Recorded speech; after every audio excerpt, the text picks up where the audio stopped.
Poco M2 pro. আজ আমি আপনাদের দেখাবো Poco M2 pro hang on logo বা অনলি চার্জিং লোগো হয়ে থাকলে কিভাবে তার সমস্যা খুঁজে বার করবেন এবং সেটি সমাধান করবেন।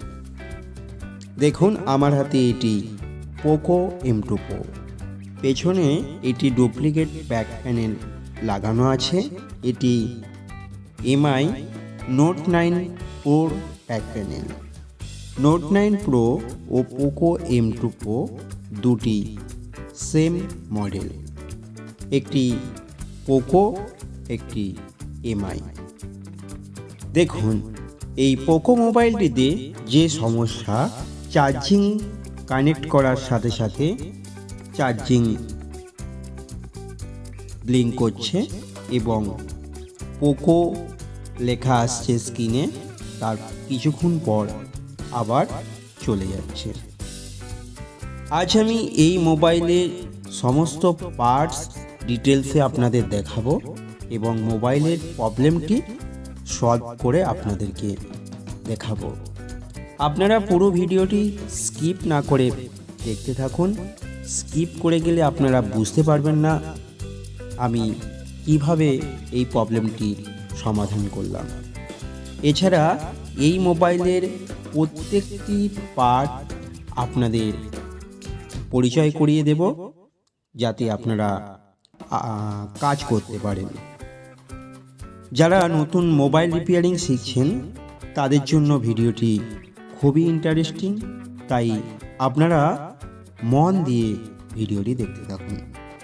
দেখুন প্রথমে আমি ব্যাক প্যানেলটি রিমুভ করে নিলাম।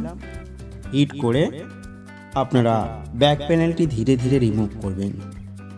ব্যাক প্যানেল রিমুভ করবার জন্য আপনারা পাতলা প্লাস্টিক বা 11D গ্লাসের যে পেপারটি হয় ওই পেপারটি ইউজ করতে পারেন। প্রথমে আমি sub PCB connector, LCD connector, battery connector, fingerprint connector খুলে নিলাম। খুলে নেবার পর মেন ক্যামেরাগুলি মাদারবোর্ড থেকে খুলে নিতে হবে। মাদারবোর্ড থেকে ক্যামেরাগুলি খুলে নেবার পর বোর্ডটিকে ভালোভাবে ক্লিন করে নিতে হবে। বোর্ডটি ওয়াশ করবার জন্য আপনারা থিনার ব্যবহার করতে পারেন। এই থিনার দিয়ে আমরা প্রথমে মাদারবোর্ডটি ভালোভাবে ক্লিন করে নেব। যদি মাদারবোর্ডে কোথাও জলের রাস্ট থাকে তাহলেও অনেক সময় সেখান থেকে এই সমস্যাটি দেখা দিতে পারে।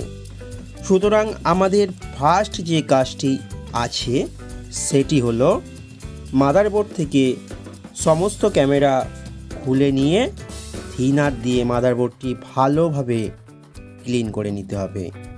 ক্লিন করার পর মাদারবোর্ডটি আমরা হট গান বা ব্লারের সাহায্যে শুকনো করে নেব। শুকনো করে নেবার পর আমরা দেখব এটি সাব পিসিবি পয়েন্ট, এটি এলসিডি পয়েন্ট। এলসিডি এখানে কানেক্ট করতে হয়।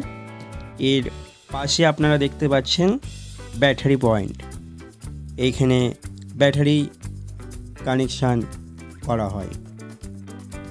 এর পাশে দেখুন আপনারা, এর বাঁ পাশে এটি দেখতে পাচ্ছেন, এটা ফিঙ্গারপ্রিন্ট সেন্সারের পয়েন্ট। এগুলি আপনারা দেখতে পাচ্ছেন মেন ক্যামেরা, 4টি মেন ক্যামেরা আছে, আর এটি ফ্রন্ট ক্যামেরা তো আপনারা সবাই জানেন। এই মাদারবোর্ডটি আমার হাতে, এটি ফ্রেশ মাদারবোর্ড। তা সত্ত্বেও মোবাইলটিতে যে সমস্যাটি আপনারা দেখলেন, মোবাইলটি চার্জে ঘষলে চার্জিং লোগোটি ব্লিঙ্ক করছে এবং মোবাইলটি অন হচ্ছে না। জাস্ট পোকো লেখা আসছে আর কিছুক্ষণ পরে মোবাইলটি অটোমেটিক বন্ধ হয়ে যাচ্ছে। আজ আমি আপনাদের এই সমস্যাটির সমাধান করে দেখাবো এবং মোবাইলের প্রত্যেকটি পার্ট আপনাদের পরিচয় করিয়ে দিচ্ছি। আপনারা দেখতে পাচ্ছেন, দেখুন এটি সিম কার্ড পয়েন্ট। এখানে সিম কার্ড লাগানো হয়। এছাড়া আপনাদের সামনে মাদারবোর্ডটি দেখাচ্ছি। দেখুন, সিপিইউ, পাওয়ার আইসি আপনারা সব দেখতে পাচ্ছেন। মাদারবোর্ডটি জুম করে আপনাদেরকে দেখালাম। দেখছেন মোবাইলটিতে আলফা এন্ড কোম্পানির ব্যাটারি লাগানো আছে। এটি একটি লোকাল ব্যাটারি, মোবাইলটিতে অরিজিনাল ব্যাটারি নেই। অরিজিনাল ব্যাটারি চেঞ্জ করা হয়েছে। এটি মোবাইলের স্পিকার, এই স্পিকারের মাধ্যমে আমরা শুনতে পাই। এটি হলো অ্যান্টেনা ওয়্যার, এটি হলো পিসিবি ফ্লেক্স, সাববোর্ডের সাথে কানেক্ট করা হয়। এটি এলসিডি ফ্লেক্স, এটি ফিঙ্গারপ্রিন্টের ফ্লেক্স, আর এটি ব্যাটারির ফ্লেক্স। এটি সেন্সার, এটি ক্যামেরা হোল আপনারা দেখতে পাচ্ছেন। এবার দেখুন, এবার আপনাদের পোকো M2 Pro বিভিন্ন পার্ট সম্বন্ধে পরিচয় করিয়ে দিলাম। এবার আমি মোবাইলটি প্রবলেম যে আছে প্রবলেমটি সলভ করব। মোবাইলটির প্রবলেম সলভ করে আপনাদেরকে দেখাবো। দেখুন, নিচের অংশে আপনারা দেখতে পাচ্ছেন ভাইব্রেটর আছে, অ্যান্টেনা ওয়্যার কিভাবে কানেক্ট করা হয়, নিচে হেডফোন কানেক্টর আছে, মাইক আছে, চার্জিং পিন আছে। দেখুন, নিচের পোর্শনটাও খুলে আপনারা ভালোভাবে ক্লিন করে নেবেন। ক্লিন করবার জন্য আপনারা ক্লিনার ব্যবহার করবেন। ভালোভাবে ক্লিন করে নেবেন, কোথাও যেন না ওয়াটার রেজিস্ট্যান্সের ডাস্ট না থাকে, তাহলেও এই সমস্যাটি আসতে পারে। ভালোভাবে ক্লিন করার পর মোবাইলটি আপনারা কাজে হাত দেবেন। দেখুন, আমি এখানে যে সমস্যাটি আছে মোবাইলটিতে, মোবাইলে পোকো লেখা এসে অফ হয়ে যাচ্ছে, সলভ করব। এটি দেখতে পাচ্ছেন, এটি মোবাইলের লাউড স্পিকার বা রিঙ্গার বলা যেতে পারে। এর সাহায্যে আমরা বিভিন্ন সাউন্ড বা আওয়াজ শুনি। এবার মাল্টিমিটার দিয়ে আমরা প্রথমে মাদারবোর্ডটি চেক করে নেব যে বোর্ডটি শর্ট আছে কিনা। যদি এভাবে শর্ট বোঝা না যায় তাহলে আপনারা কি করবেন? আপনারা ডিসি পাওয়ার সাপ্লাই ব্যবহার করুন। ব্যবহার করে দেখুন যে বোর্ডের কোন আইসি বা ক্যাপাসিটার শর্ট। যে আইসি বা ক্যাপাসিটার শর্ট থাকবে সেটি হিট হবে। হিট হলে আপনারা বুঝতে পারবেন ওই আইসি বা ক্যাপাসিটারটি খারাপ আছে, সুতরাং সেটি চেঞ্জ করে দিলে আপনার সমস্যা সমাধান হয়ে যাবে। এখানে আরেকটা জিনিস অবশ্যই মাথায় রাখবেন, এই পোকো M2 Pro মোবাইলে যে সমস্যাটি বেশি আসে সেটি হলো ব্যাটারি লো হয়ে যায়। তো আপনারা যদি ব্যাটারিটি একবার ওপেন করে বুস্ট করে নেন, অনেক সময় সেই প্রবলেম আর আসে না। সুতরাং ব্যাটারিটিকে জাস্ট খুলবেন, খুললে ব্যাটারিটি একবার বুস্ট করে নেবেন বা ব্যাটারি একবার চার্জ করে নেবেন। চার্জ করার পরও এই সমস্যার সমাধান হয়ে যায়। তো আমার হাতে যে মাদারবোর্ডটি আছে এটি আইসি প্রবলেম, সুতরাং এর আইসি আমি চেঞ্জ করলাম। এবার দেখব মোবাইলটি চালু করে। এবার আমি মোবাইলটি অন করে আপনাদেরকে দেখাবো। দেখুন, যে ব্যাটারি ছিল সেই ব্যাটারি আছে, ব্যাটারি আমি চেঞ্জ করিনি। এবার দেখুন মোবাইলটি অন করছি। দেখুন পোকো লেখা এসেছে, আপনারা দেখছেন।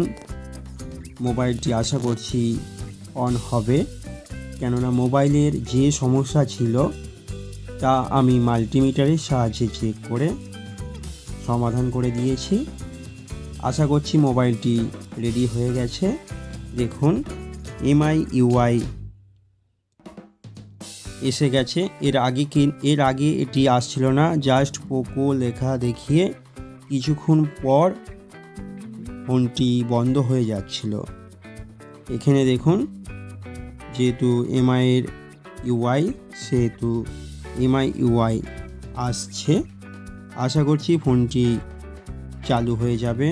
কিছুক্ষণ ওয়েট করতে হবে, কিছুক্ষণ ওয়েট করুন আপনারা। দেখুন মোবাইলটি চালু হয়ে গেছে, আমার কাজটি সাকসেসফুল হয়েছে আমি ধরে নিতে পারি। দেখুন মোবাইলটি ঠিকঠাক কাজ করছে। ভিডিওটি যদি আপনাদের ভালো লাগে অবশ্যই চ্যানেলটিকে সাবস্ক্রাইব করবেন, পাশে থাকা বেল ঘন্টাটি বাজিয়ে দেবেন আর বন্ধুদের সাথে শেয়ার করতে ভুলবেন না। দেখুন মোবাইলটি আমি আরেকবার রিস্টার্ট করে দেখব চার্জ হচ্ছে কি না। দেখুন তখন তো বন্ধ থাকা অবস্থায় চার্জ হচ্ছিল না, এখন দেখুন চার্জিং কানেক্ট করার সাথে সাথে এখানে চার্জিং পার্সেন্টেজ দেখাচ্ছে, আপনারা দেখছেন। এবার মোবাইলটি আরেকবার অন করে আমি দেখব মোবাইলটি অন হয় কি না। দেখুন মোবাইলটি আরেকবার অন করলাম, অন করার সাথে সাথে পোকো লোগো এসেছে। এবার কিছুক্ষণ ওয়েট করে দেখব যে আমার প্রবলেমটি সলভ হয়েছে নাকি আগের জায়গাতেই রয়ে গেছে। দেখুন এমআই ইউআই এসে গেছে, মানে মোবাইলটি অন হবে। আমাদের জাস্ট কিছুক্ষণ ওয়েট করতে হবে, কিছুক্ষণ ওয়েট করার পর আমরা দেখব মোবাইলটি অন হয়ে যাবে, মানে মোবাইলটি রেডি হয়ে যাবে। রেডি হয়ে গেলে মোবাইলটি ব্যবহারের উপযুক্ত হয়ে আসবে, তখন আমরা মোবাইলটি অনায়াসে ব্যবহার করতে পারবো। দেখুন এমআই ইউআই এসে গেছে, এবার মোবাইলটি চালু হবে। দেখুন মোবাইলটি চালু হয়ে গেছে, আমি যে কাজটি করলাম আমার কাজটি সাকসেসফুল হয়েছে। এবার পেছনের ব্যাক প্যানেলটি লাগিয়ে ভালো করে রাবার ব্যান্ড দিয়ে কিছুক্ষণ রেখে দিতে হবে। কিছুক্ষণ রেখে দেবার পর আমি কাস্টমারকে মোবাইলটি দিতে পারবো, কেননা পেছনের ব্যাক প্যানেলটিকে যদি না গার্ডার দিয়ে ভালোভাবে সাঁটানো যায় পেছনের ব্যাক প্যানেলটি অটোমেটিক খুলে যাবে, তার ফলে বিভিন্ন সমস্যার সৃষ্টি হতে পারে, ব্যাক প্যানেলটি ড্যামেজও হয়ে যেতে পারে। ভিডিওটি আপনাদের কেমন লাগলো? আশা করি খুব ভালো লেগেছে। আর এই ধরনের ভিডিও দেখার জন্য অবশ্যই চ্যানেলটিকে সাবস্ক্রাইব করুন। আর ভিডিওটি যদি ভালো লাগে একটি লাইক তো আপনাদের থেকে আশা করতেই পারি, কেন লাইক করলে তো আপনাদের কোনো পয়সা লাগে না। ভিডিওটি দেখার জন্য আপনাদেরকেও অনেক অনেক ধন্যবাদ।